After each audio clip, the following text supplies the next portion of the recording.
What is up, DS3 TV? We are back for another video.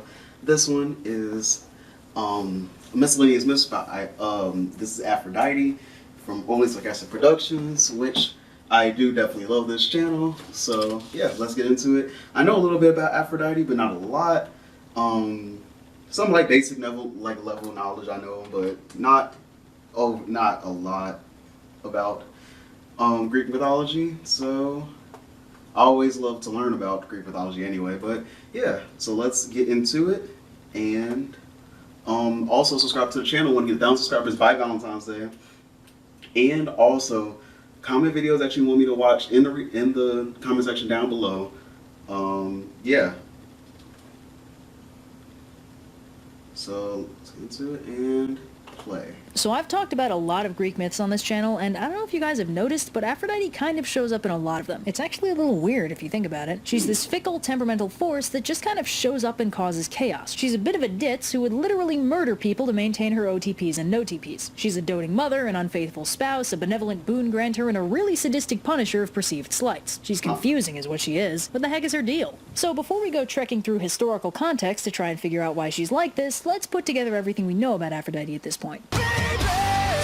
Aphrodite's most well-known birth story involves her spontaneously arising fully formed from the sea foam kicked up by Uranus' castrated balls and drifting ashore onto the island of Cythera, which she then made her home. It's generally agreed on that Aphrodite was never a child, as she represents adult love and sexuality, so she just spontaneously appears all grown up, which is good because the alternative is pretty gross. Yeah. Grosser than the balls thing. Now first off, Aphrodite has a big role in the Iliad, as she's almost single-handedly responsible for kicking off the Trojan War. For those unfamiliar with the premise, Eris, the goddess of discord, gets pissed when she's not invited to Achilles' parents' wedding, so she hucks a golden apple at the Olympians and says it's for the hottest goddess. Aphrodite, Hera, and Athena got all hung up on the competition, and recognizing that there was no safe answer to that particular question, Zeus fobs the responsibility off on this random Trojan kid, Paris. The three goddesses appear to Paris and tell him to choose which of them is the fairest, and to sweeten the deal, each goddess also offers him a gift/bribe. Hera offers to make him the ruler of all of Europe and Asia, Athena offers him wisdom and heckin' sweet battle tactics, and Aphrodite says she'll give him the most beautiful woman in the world. Paris picks the hot lady option, Aphrodite claims her prize, and gives Paris what she promised him.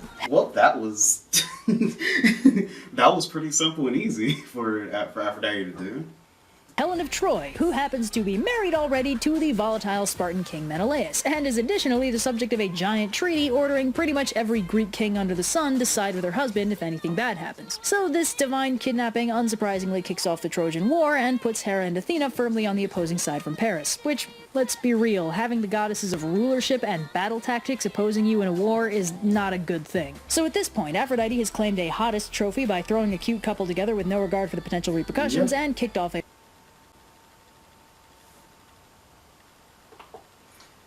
Very impulsive. Yeah, I don't.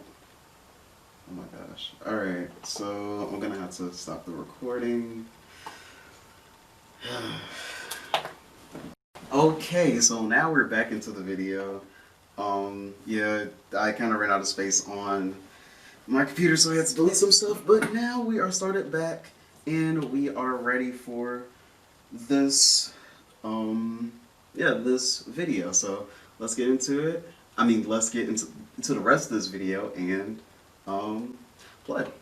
General disregard for consequence. Aphrodite plays a major role again in the Aeneid, where she serves as a source of regular divine intervention for her son Aeneas, but is at one point goaded by Hera into setting up Aeneas with Queen Dido and distracting him from his divine Rome-founding quest in the process. Zeus intervenes, Aeneas leaves Dido, and Dido kills herself as a result. In this story, Aphrodite demonstrates an unrelenting loyalty to her son, but ends up self-sabotaging when her shipping reflexes get too strong and she sets off a romantic subplot. Aphrodite's protective mother side comes into focus again in the myth of Eros and Psyche, where her son Eros falls in love with the ludicrously beautiful Psyche, and Aphrodite gets super huffy about it, first sheltering and then imprisoning Eros in her palace and putting Psyche through deadly trials to try and get rid of her. This Aphrodite is both jealous and ruthless. Her initial dislike of Psyche is prompted by the fact that Psyche's beauty has prompted some locals to start worshipping Psyche instead of Aphrodite, and her many tasks for Psyche seem less prove yourself and more just die already. Aphrodite may be a protective mother, but she's far from a loyal spouse. Though technically married to Hephaestus in most myths, she has a well-known habit of sleeping with Ares, because Hephaestus is all grody from having been thrown off Olympus and hitting every every branch on the ugly tree on the way down. So Aphrodite's not big on marital responsibility. She also has a habit of taking mortal lovers she thinks are cute, which is how Aeneas happens. Aphrodite's terrible at managing her own relationships, but she does like helping other people with theirs. In the midst of both Pygmalion and Atalanta, Aphrodite responds to the prayers of a pining dude unlucky in love and blesses him with something to help him. In Atalanta's case, she gives Hippomenes the enchanted golden apples he uses to win the race, and in Pygmalion's case, she brings his statue waifu Galatea to life. But on the flip side, Aphrodite is really unhappy when people actively avoid relationships, which shows up most strongly in the myth of Hippolyta. I have known that, I didn't know about that she was very unhappy when a person does not want a relationship. Like, she really does not like them.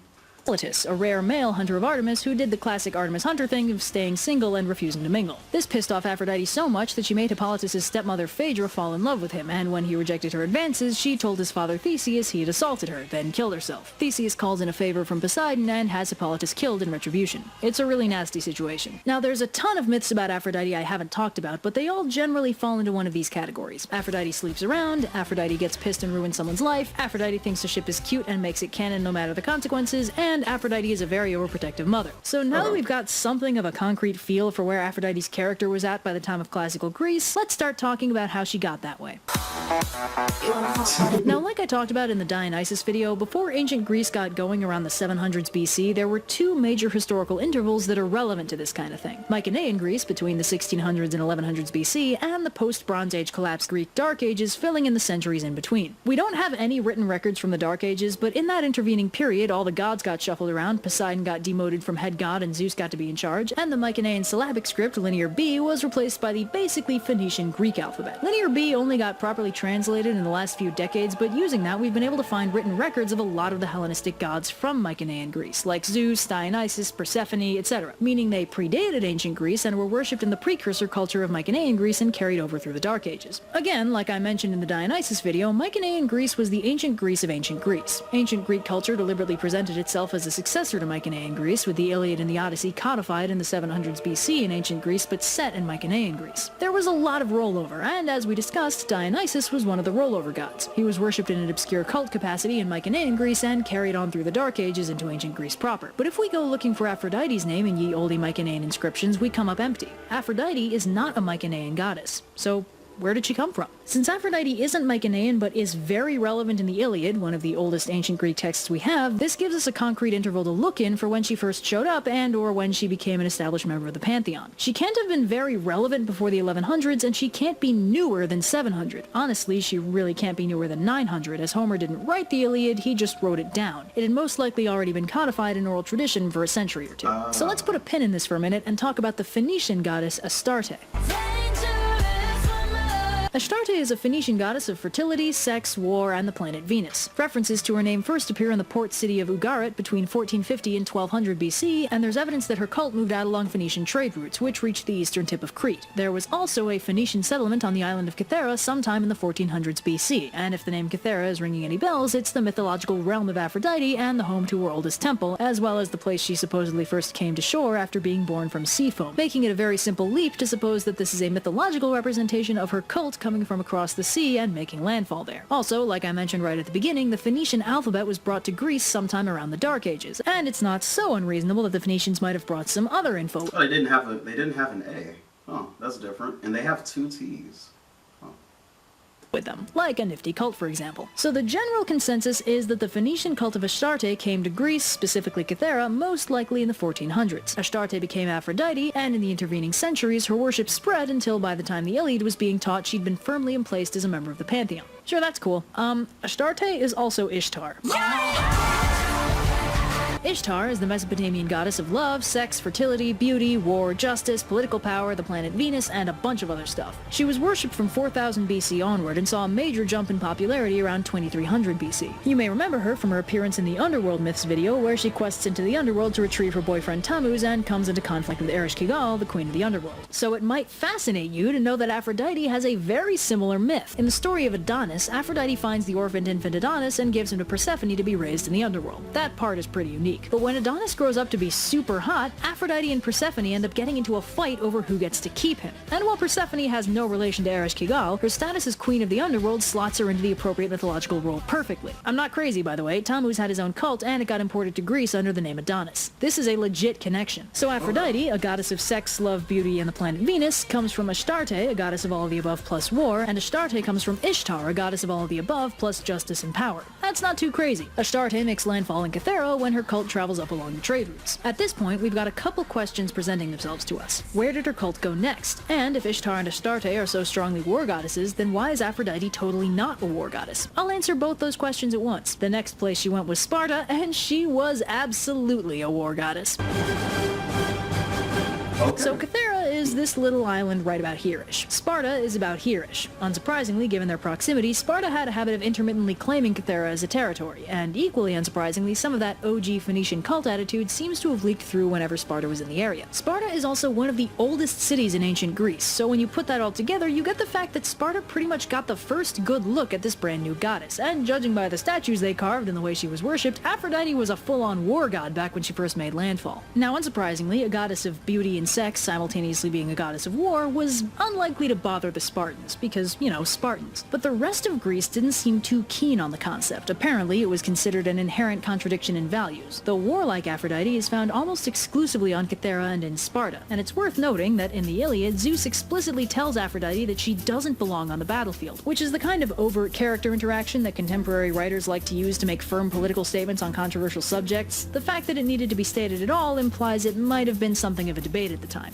Anyway, this warlike Aphrodite, while probably the oldest Aphrodite, isn't the most popular Aphrodite in ancient Greece. As her worship spread, her image changed, which wasn't uncommon, but is still very interesting. But before we go further in that direction to explore how she was worshipped, we gotta talk about two things: mythological inconsistencies and divine epithets. See, here's this problem. Homer and Hesiod were contemporaries, and they both wrote about Aphrodite's birth, but their accounts are contradictory. In the Iliad, Homer says Aphrodite is the daughter of Zeus and the Titaness Dione, but in Hesiod's Theogony, Aphrodite is supposedly the motherless child of Uranos, born from the sea foam around his severed testicles after Kronos overthrows and castrates him. Also, fun fact, this is an adaptation of another Ishtar myth, where in one Hittite story of her birth, the god Kumarbi overthrows his father, the sky god Anu, and bites off his testicles, then becomes pregnant with and gives birth to Ishtar. Amazingly, the bath bomb ball sack is the less disturbing version of the legend. Anyway, obviously these birth stories disagree. So what's an ancient Greek philosopher to do to resolve the conflict? Well, if you're Socrates, Plato, or Xenophon philosophizing in the 300s to 400s BC, you solve the problem by codifying two distinct Aphrodites. This is where the epithets come in. A little bit of Monica in my life. Now, most gods have epithets. Pallas Athena and Phoebus Apollo are well-known examples. And most gods also had regional epithets, where in specific areas they'd have these epithets appended to the deity's name to describe what capacity they were being worshipped in. Consider Hera Alexandros, an epithet meaning defender of men only used in Sicyon that reflects a side of Hera that's very rarely seen in the general narrative. Anyway, in Aphrodite's case, she had three major epithets that, instead of being regional variants, almost got treated as three distinct gods. The first of those is Aphrodite Aria, the warlike Aphrodite worshipped in Sparta and to a certain extent Cythera. The others are two of a pair, Aphrodite Urania and Aphrodite Pandemos. See, that whole contradictory Aphrodite birth story thing seems like it should be a real pain in the... So Pandemos would probably be the one that was worshipped more so in Greece. That would make more sense. But it actually lent itself well to an elegant solution to a few problems with Aphrodite. As we've already covered, Aphrodite is not the most internally consistent character personality-wise. Sometimes she's benevolent and kind, sometimes she's petty and cruel. This is not unexpected from a divine representation of something as fickle and potentially both amazing and thoroughly miserable as love, but a lot of 5th and 4th century BC philosophers weren't content with Aphrodite being a sort of nebulous, internally inconsistent entity. They wanted something concrete, so they split her in half. The benevolent, more quote-unquote divine half of her character went to Aphrodite Urania, who also got the motherless child of Uranos birth story. Aphrodite Urania was presented as an embodiment of celestial love and beauty without all that yicky physical attraction stuff lumped in with it. Although take this description with a grain of salt, as it was partially codified by Christian interpreters who had a habit of distancing sex from divinity and highlighting purity as a divine trait in contrast with profanity, so it's not clear how much of this is the legit Greek angle and how much is Christianity lumping her in with the Virgin Mary, which, yes, is a thing they did. It seems a little more like... That seems contradictory to the whole Christian belief, but alright.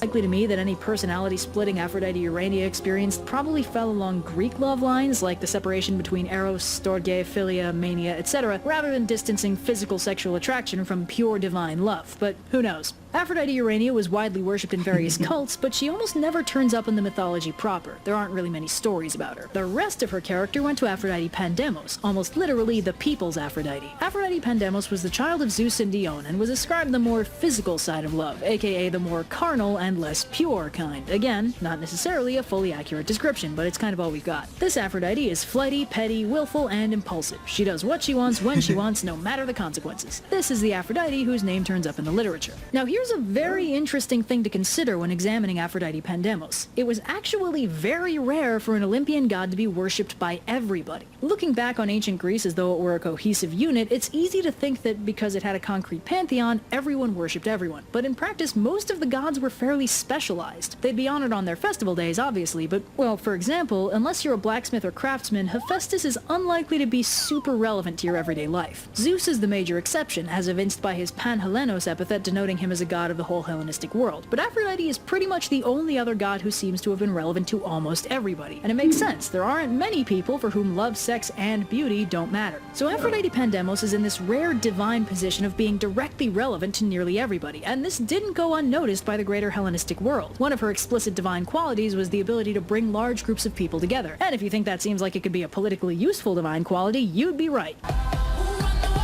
Aphrodite Pandemos' everyman appeal was mythically leveraged by Theseus during the founding of Athens, as he used her influence to unite scattered and disconnected townships under one banner. Aphrodite Pandemos was worshipped in Athens as a result, but her pseudo-leadership position didn't end there. See, around the 200s BC, a little something called the Roman Empire started getting really important. And in case you forgot, Aphrodite's son Aeneas was pretty instrumental to that whole debacle, mythically speaking. And that means Aphrodite, or Venus as the Romans called her, syncretizing her with a local small-time fertility goddess, was from a certain perspective the mother of Rome itself, known as Venus Genetrix. Julius Caesar was big into the cult of Venus and even claimed to be descended from Aeneas himself. So suddenly, Venus has all this motherhood symbolism attached to her, along with a lot of political clout. And this flowed backwards from Venus's characterization to Aphrodite, who the Greeks began portraying with maternal symbolism as well as rather more militaristic and political clout than she'd had before. This is also around the time that Eros began to be portrayed as her son. In earlier myths, he was one of her attendants, but they weren't outright related until it began to fit her new image. Aphrodite's mythical role as protective mother was firmly established around this time, and since Rome was also in the process of eating Egypt, she was occasionally syncretized with Isis and Hathor, both goddesses with themes of motherhood, fertility, and political power. Aphrodite ended up with a lot of political and military clout pretty much by accident. A few centuries down the line, in roughly the 300s AD, Rome decided it didn't like paganism anymore and kinda threw Aphrodite and all her icky sex symbolism under the bus, wrecking a few of her temples. But you're not fooling me, Rome, we both know Genetrix knows best. Gotta say, I do think it's really interesting that even though Aphrodite had her Ishtar-based war connections pretty aggressively stripped away when she arrived in Greece, she still ended up kind of gaining them back through Rome, and also made her debut in the first place by being directly responsible for the biggest war in Greek mytho-history. I guess you can take the war out of the goddess, but you can't take the goddess out of the war. Jolene, Jolene, Jolene, Jolene. Pretty good video, I'm begging of you, please don't take my man. I thought that she was gonna say something else, but hey, that was a good video. Yeah.